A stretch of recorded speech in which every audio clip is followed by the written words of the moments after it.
Hi everyone, I'm Lilani Dunn. Sorry I can't be there, but I'll be up in the Bristol Bay area with the team June 9th and then again in July. But thanks for making the time. I am going to be presenting on how we've advanced our programs and how we navigate and strategize through the market and touch on some consumer trends.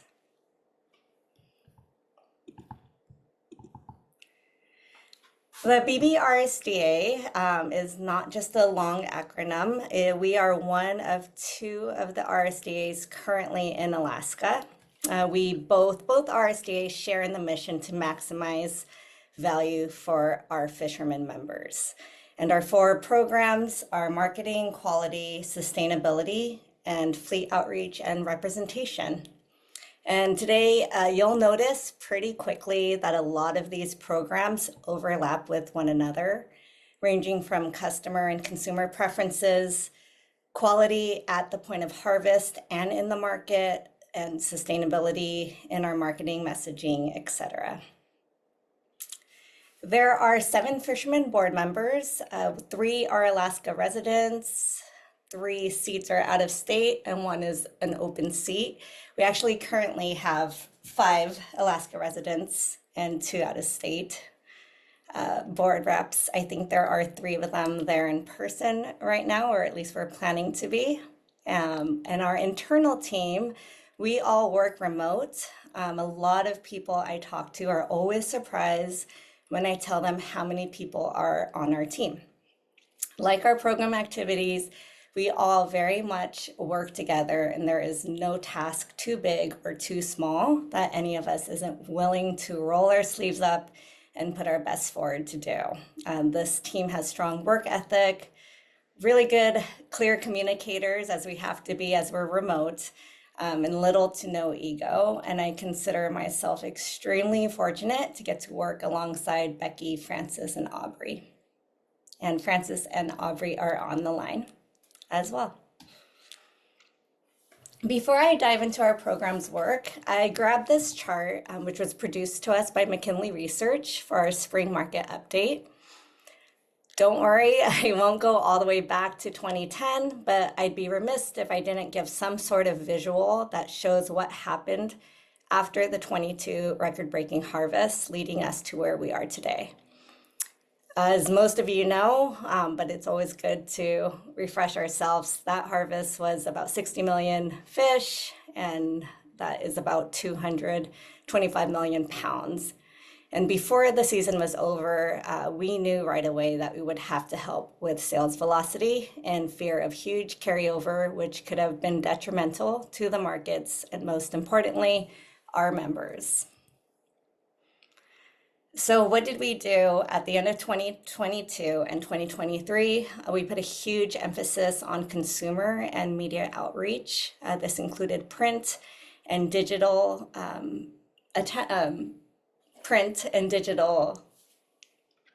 pushes, including social and TV spots. This is more examples of what we did with content creators that year.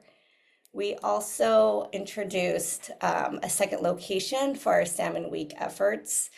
For over 5 years, we've organized a DC Salmon Week in conjunction with BBNC's Salmon Celebration, which targets a lot of legislators and policymakers.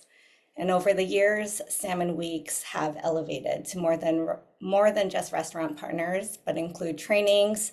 We've tripled, even quadrupled the amount of partners we used to have. We started to tie in retail demos during those weeks and have been featured in local TV spots to promote it.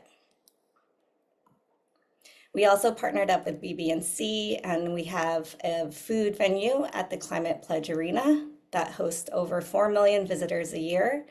Our footprint has moved in the last year to a bigger, more visible location, and super fun, the Kraken, because we were one of the first partners.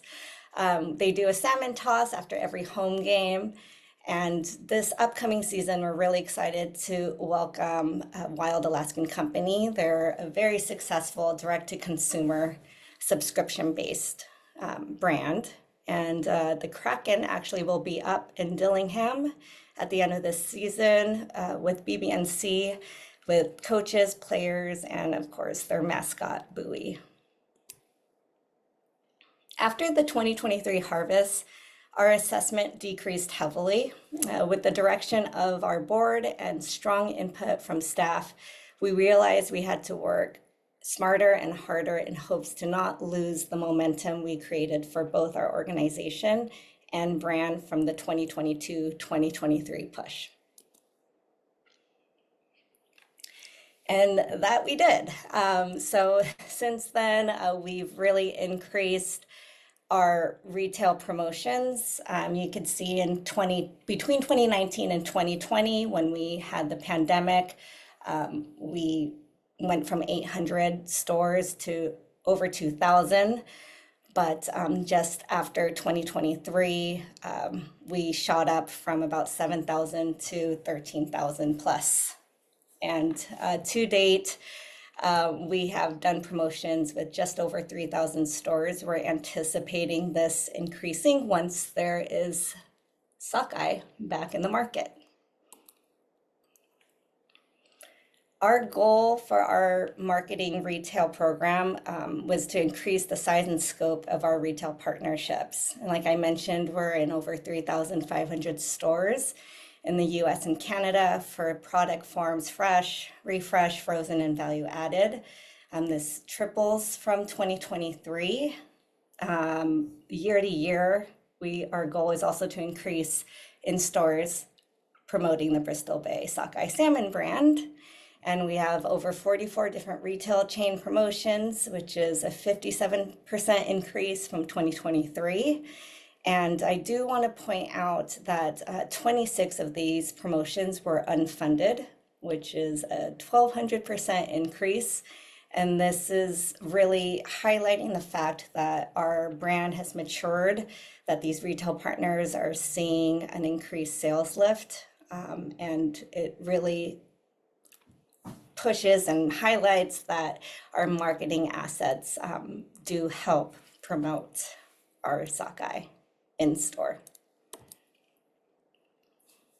I'm going to lightly touch on our other programs that are led by Frances Birch. In addition to marketing, we have our sustainability program.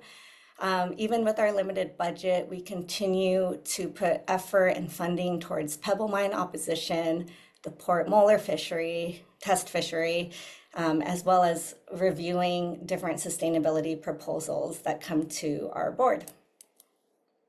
And in quality, we have RSW apprentices and operator class reimbursements, and we continue to promote and make sure that those that are harvesting our sockeye have access to best handling tips. One thing that is overlapping is quality at retail, because we have those strong relationships with retail partners all across North America. We do have a program where we would love to see people submit directly to us any display of sockeye that is either admirable or less than desirable. And we have a very direct route to bring any concerns to retailers. We would love to see those, again, those photos directly and not posted around the internet. That doesn't do anyone any good.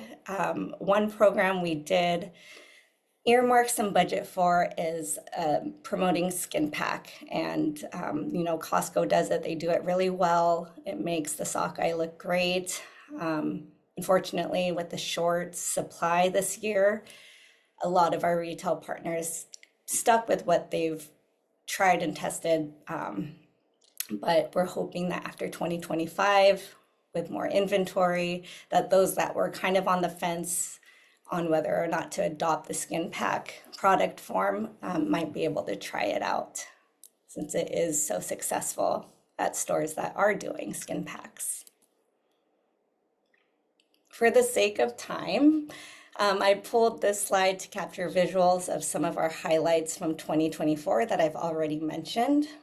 And since the start of 2025, knowing that there was a healthy demand and short supply, our goal was to maintain the demand in Bristol Bay sockeye salmon.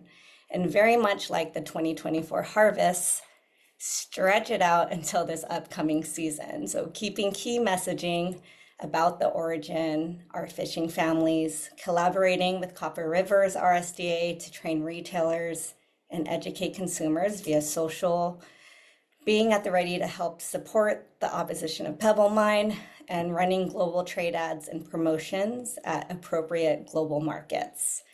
And in regards to international efforts, I do want to thank ASME, the state marketing arm for all of Alaska Seafood. They have a pretty robust international program. I think they have markets in over 30 countries and have boots on the ground, overseas marketing representatives there. Whenever there's an opportunity that's appropriate for us to participate in, they let us know, and it's really an efficient way for us to get out there. If you see right here, we did a Costco demo promotion in Japan in the fall of 2024. And this label here, that's a co-branded ASME and Bristol Bay sockeye salmon label that we will be seeing nationwide in all Costco warehouses. That's a joint effort with ASME. They're already available on the West Coast, and we are excited to see the expansion of it.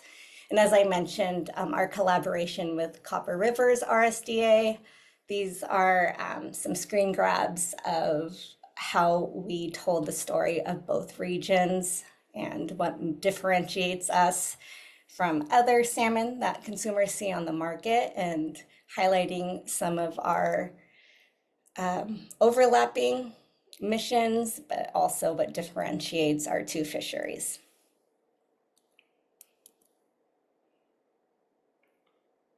So headed into the 2025 season, I know that I think it was Maddie and Eric did a lunch and learn not too long ago, and we were lucky enough to see that presentation, and so she spoke a bit to market consolidation. But our fishermen do have fewer markets to sell their fish to this season. We have the Canfisco groups, which include AGS, E&E, North Pacific, Leader Creek, Silver Bay Seafoods, Trident, and Copper River Seafoods, and of course, Northline. We have on and off and paused again tariffs that will impact not only our Bristol Bay processors, but many along our supply chain as well. Packaging costs, shipping costs, overwrap labels, you name it, cold storage, labor possibly. So that's a big unknown and completely out of our control, but we do keep a good pulse on it. We're members of the National Fisheries Institute, and they give us almost immediate updates on what is going on with the tariff situation. I told you it was a buzzword, but quality. It's exciting to hear that some processors are doing things a little bit differently as of recent. You have some doing frozen whole round fish with an emphasis on low temperatures. Others are prioritizing chilling over bleeding, and some are adopting slurry ice. And I'll speak to quality not only from a seafood buyer standpoint, but also when I dive into the consumer trends. The demand from 2023 has maintained, and thankfully this upcoming season is looking hopeful for bigger fish and a healthy return. And though we are just one organization of many that make up the Bristol Bay Coalition, there will be a lot of work to help support the new legislation to protect Bristol Bay. So we have that happening. I think Francis is dropping in some links for anyone that wants to dive in deeper into any of these issues. We were excited, I think it was just last week, that the Bristol Bay Forever Act was introduced. And then, of course, It was, I believe, in March or April, there was an executive order to restore, oop, typo, sorry, restoring American seafood competitiveness. And we have some representatives from Alaska right now, actually June 1st, that will be testifying and bringing up some of those points that are made in that executive order. Before I jump into consumer trends, I was going to take a pause to see if there are any other questions. Aubrey, who helps a lot with our marketing and creative, is on the line, as well as Francis, who heads our sustainability and outreach and quality programs. Yeah, go for it, Fritz. Lilani and Francis and Aubrey, welcome to Dillingham. Do you have a bigger graphic of the sticker that's going on that's ASME and the RSDA? And what is the number that Costco ordered? Like 1 million copies of that to put on our product in their I think stores? it's 15 million. 15 million, even better. It's difficult to see on your one slide. But Let me see if I could go back for you, Fred, and I could kind of use my cursor. Let's see. Boop. Oh, here it is. I don't know how big or small your screen is, but it's this one here. right, and this I don't know, to me, this is huge. Particularly, you said when you were back on the marketing trip to Barcelona, that ASME is recognizing 3 salmon in the world now: farm salmon, wild salmon, and Bristol Bay salmon. Did I understand that correctly? Because that to me is huge. Yeah, Jeremy Woodrow, their executive director, is on record, I think, in Intrafish, saying that there's 3 categories of salmon now after the big push that happened after 2022, and it's wild, farmed, and sockeye. And this sticker is only for Costco? Will that be going other places as well eventually? We're actually leveraging the fact that Costco is using it with other retailers. So hopefully that it is available to them, short answer, but once they see, the biggest seafood mover in the country using this sticker, why wouldn't they want to identify what is typically a commodity product in their stores to trigger for their customers, hey, that's the same fish we see in Costco. And one statistic I never get tired of is how many retail outlets are Bristol Bay salmon displayed in now and sold? It's 3,547. Is that retail? Or 13,000. Yeah, okay. Individual stores. Yeah, we have our work cut out for us because I don't like backsliding. And in our call today, I was like, well, we have to surpass 13,500. So we're targeting Target next. No, I think everybody, all the board members sitting here would agree that you guys are doing a great job, and thank you for being here. Thanks, Fritz. Lilani, I had a question about the wild caught on that. Yeah. On this sticker? Yeah. Yes. It's just Bristol Bay salmon, right?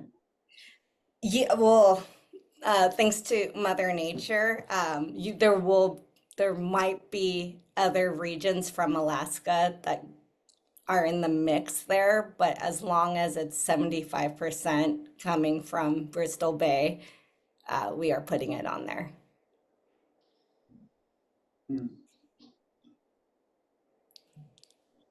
I can't see your face. I'm wondering what the is. I was just curious why wild caught, not wild. I know that kind of bothers me too. It's what Costco preferred. It feels redundant if that's what's bothering you.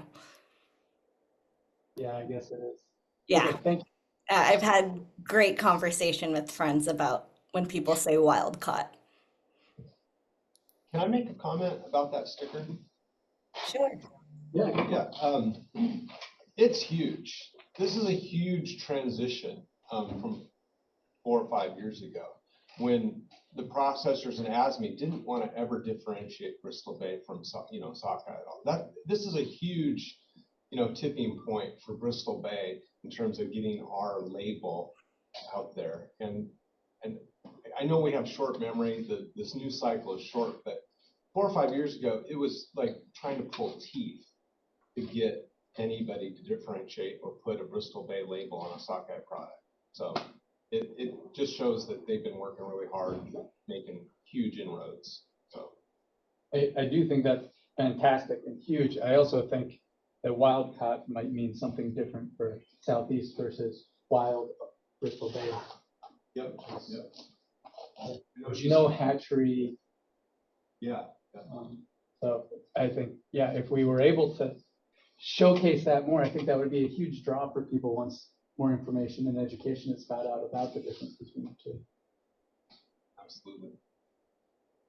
Two things, and I'm sad I'm not there because I really like having these discussions. With the hatchery conversation, that one happens more behind the scenes, especially with buyers and restaurant chefs. That's something that they really like to dive deep into. When we're doing more all of Americans consumers, it kind of gets lost on them when they're making decisions. But that still is a conversation we're having behind the scenes. And I do want to say about the wild caught tab.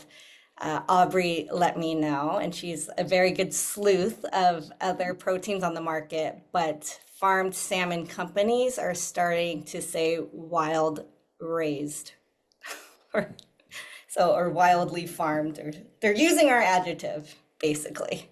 So it is important for us to include caught now as well.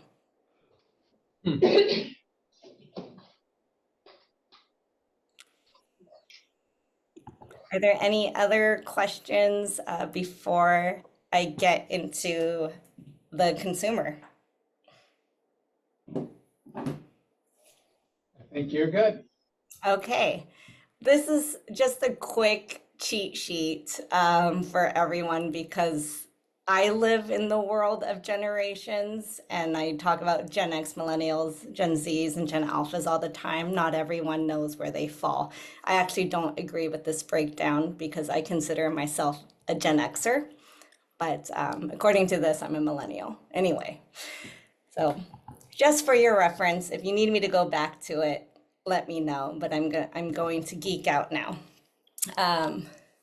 The reason why I found it important to break down consumers and who they are is basically if consumers want our fish and are willing to pay more for it, then there should be a trickle-down effect. Some people don't subscribe to that, or it doesn't land, or it's hard to actualize it right away. So rephrasing that, I can say with certainty, if consumers don't eat it and don't buy it, then we're all definitely not in a good place. And so this last bit, like I said, is about the seafood consumer, and they are a crucial audience to our marketing. We're frequent seafood shoppers, nothing super surprising here, affluent, educated. I was a little bit surprised that it's male leaning, no offense to most of you in the room. The younger generations are definitely catching on to it. A lot of the frequent seafood shoppers have children at home, and minorities play a huge part in those shoppers as well.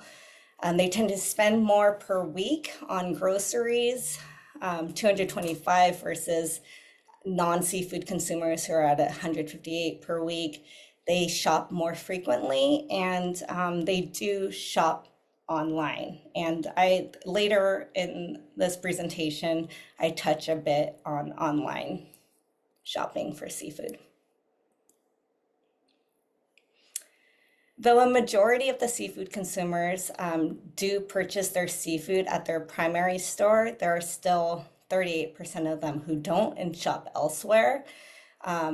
A lot of these consumers, their primary stores are supermarkets, and then second is mass. And again, marketing jargon, a mass store is Target and Walmart versus a club store, that's your Costco's and Sam Clubs. Others, farmers market, independent stores, health food stores, specialty stores, etc. The range of factors that influence shoppers, their choice of what their primary seafood store is no surprise, price. And in 2023, with that influx of inventory, we saw that more shoppers purchased and tried sockeye for the first time. Another shout out to ASME that earmarked a huge chunk of funding to help make that happen. Our Bristol Bay suppliers as well did some funding matches with our own RSDA marketing program funding. This is just one handful of places that you'll see quality, like I mentioned, that is second. And then I also want to note that wild caught is also listed as what influences these shoppers to purchase at their primary. Since I know that more and more people, including our own fishermen members, are doing direct to consumer or direct marketing businesses, I pulled data on who our seafood online shoppers are. This also skews male. They tend to have larger households with kids, also more educated. What's a little bit different from the frequent seafood consumer is that they tend to be urban, living within 50 miles of the ocean, and they focus heavily on eating healthy and caring a lot about seafood sustainability.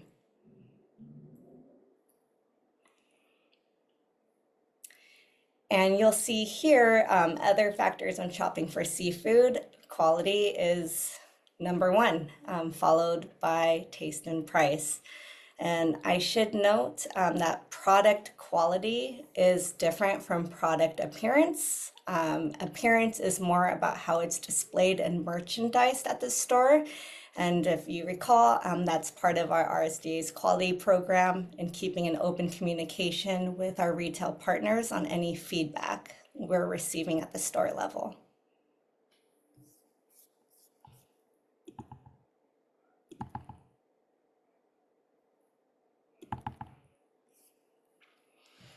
I spoke to factors, but attributes dive a little bit deeper. A lot of these, especially on the top, are subcategories of quality. But what really jumped out at me was where wild caught fell, and country of origin, which again, the ASME sticker, co-branded ASME sticker that we spoke up to, it screams red, white, and blue, country of origin.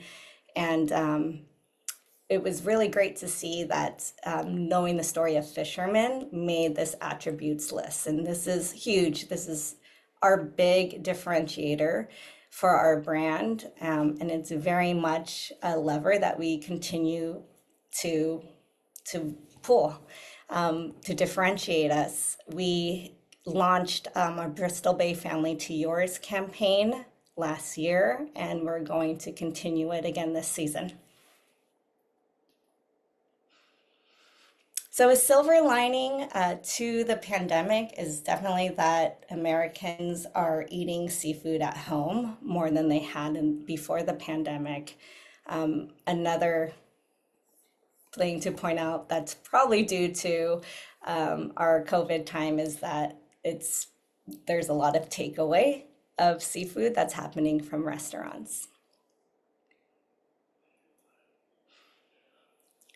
This slide is annoying to me because 2020 is on the right and it reads right to left. But aside from that bugging me, it really does make me happy. You can see that the Americans' perception, there is a 41% of them prefer and like to see wild caught versus 22% of farmed raised.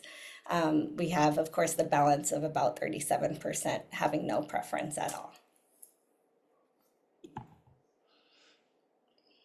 And you would think that because of the last slide, we should be outperforming farmed salmon, but this segues to what the barriers of seafood consumption are. Why aren't people purchasing or eating seafood? And unfortunately, cost is the first reason why. And then second is preference for other food. And I want to say that other food is not farmed salmon, it's other proteins. And then even more insult to injury, or more to this challenge that we face, is that the cost of these other proteins is lower than ours. So we've got three big barriers to continue to try to overcome. And of course, there's quality listed as well as a barrier.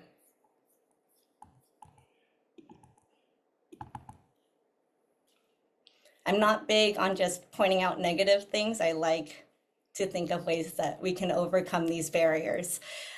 So what would prompt these consumers to try seafood? And price is up there. Trying it at a restaurant, sampling, recommendation from family and friends, and thankfully of the 8,000 people that fish our fishery, you guys are all family and friends, at least most of you are.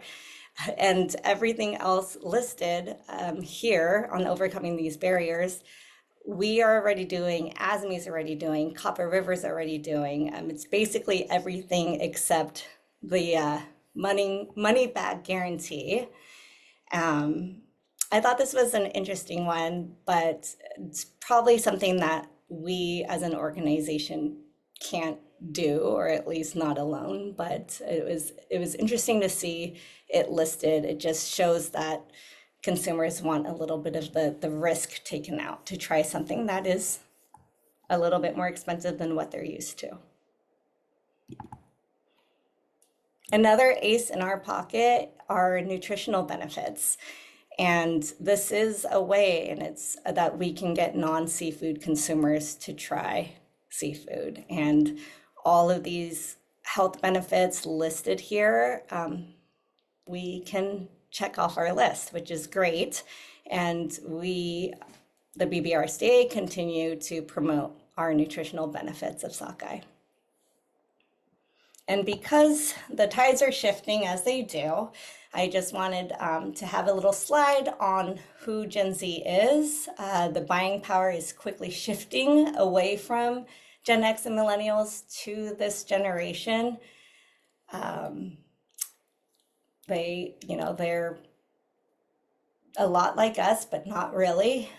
Where they aren't like us, they don't eat red meat as regularly, or poultry, so it's kind of an advantage that we have there with targeting Gen Z. And then also something to point out, the reason why they have reduced their seafood consumption is mostly because of price and inflation, not really because seafood has done anything wrong to them directly. So, any question on consumer trends before I start to wrap up and shift back to the BBRSDA?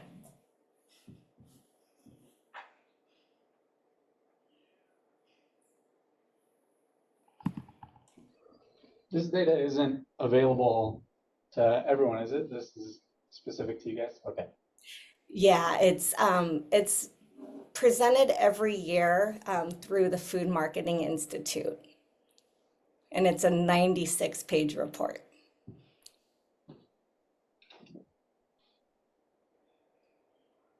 You're good. Okay. All right, so ways that you could continue to learn and hear from us. We are doing KDLG Fisheries Report, which is in season radio. We have a monthly newsletter that Francis works feverishly every month to get out. It's quite impressive. Our website has program updates on it. We have our annual report. I believe that's one of the links that Francis dropped in. And we do have social media. And I want to point out, and I do this every time because there will be comments on the wrong page, but we have a consumer facing brand page, which is Bristol Bay Sockeye Salmon. And then we have our BBRSDA social media. And we have fleet resources available as well. You could find those on our website. And I'm going to plug to help gain more fisher talent. We have a photo contest that happens every season. Some of our best photos that we use are actually from this photo contest. We are always trying to build our fishermen profiles as well as ambassador opportunities. We've had fishermen on TV. We've had them do voiceovers to recipes, photos, gosh, a lot of different things. So if anyone's interested, or if you know anyone interested, it'd be great for them to reach out to us, Francis specifically.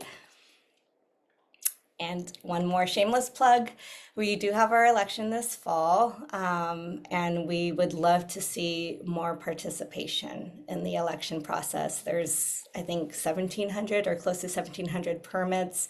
I think we were hovering on 400 people who have voted. So, like I said, it'd be great if more people participated in the election. CFEC no longer shares updated emails with us. They do have phone numbers and mailing addresses, but our best way, especially as we're starting to go more digital with our outreach, is to email people, especially our election ballots. So if you know that you haven't submitted your updated email address, please do. And yeah, look, there's a QR code too. Boop. And the best ways to contact us. So you could email the board and all 7 of them receive it. And I'm so certain all 7 of them read the emails.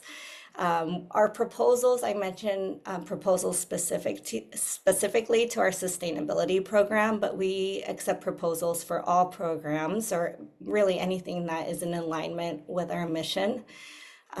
We prefer them in the early fall as we do budget around the November, early December time. You could always call, speak to a board member. You have 3 of them in the room. We also have committee chairs that can speak to specific programs as well. And then, like I mentioned, we have our two different social media channels, predominantly on Facebook and Instagram. I do want to say the worst way to get in touch with us would be an unofficial Facebook group that has nothing to do with our association. All right, and if you so desire and want to get hold of me, that is my email address, and that's about it. Any questions? Thank you, Lilani. Any questions? How about from online?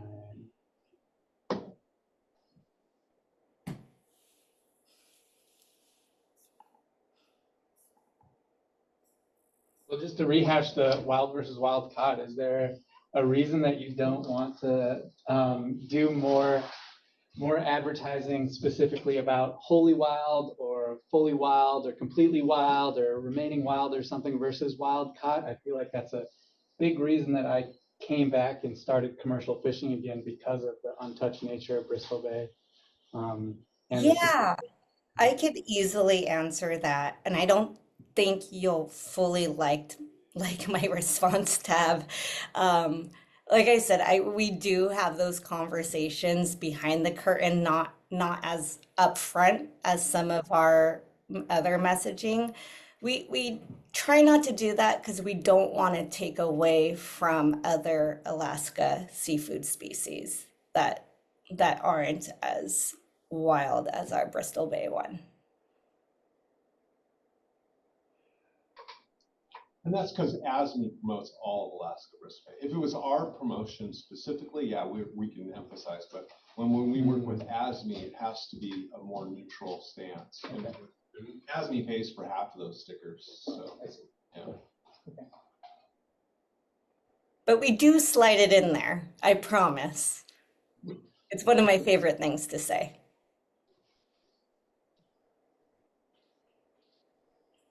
Yeah, Norm. I'm not sure if you've got statistics on this, Lilani. Norm, going back to here with the question. I know that it was not a successful vote the last time the set netters voted on whether to join the organization or not. But I believe anybody can join, right? And you do have some individual set netters that are members. Yeah, we do. We do have the opportunity to join. We're going to wait for our fiscal year, but there is an associate membership that anyone could take on, and it's $750.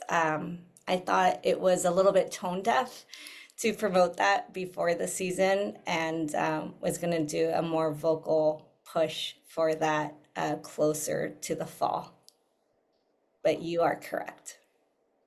I think there's a real opportunity there that, maybe you don't go for the whole enchilada, right? But at least some set netters that I've talked to and communicated with seem very open and supportive of the organization. So it's sad that it can't be more inclusive, and that as an organization they are part of it. But I do think there's an opportunity there to get more individuals to fly solo, if you will. Yeah, we changed that bylaw this fall to specifically, and it's not limited to set netters. You can join, and anybody who's an associate member can then be a voting member of a committee. They can't vote on elections, but they can be a voting member of the committees and be active, and then they can take advantage of the and get priority in those things. So we're trying to make tools available to those associate members, but and that's Lilani has the discretion as well to solicit our processors to be associate members at a different level. But we passed that, and that was one of the big bylaw changes we made this last fall. So I'm excited about that opportunity.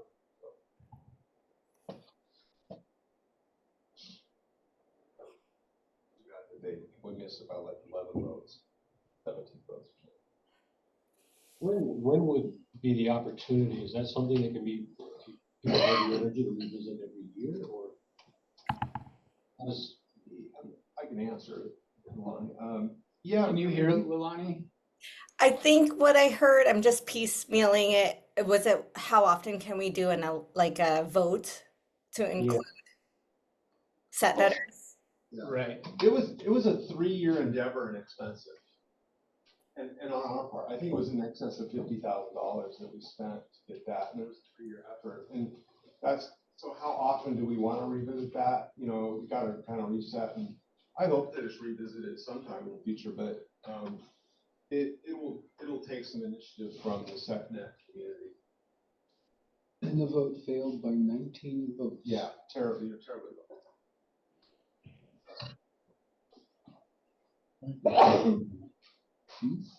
low. Lower than 19 votes. Yeah. Hardly. Yeah, it was very. And strategically, we were all pretty disappointed that that happened. Yeah. And it was unfortunate timing too, because that was right after the 50-cent whack. the quarterback and said, we should have done it after the previous season, which was of course abundant. Well, thank you, Lilani. Appreciate it.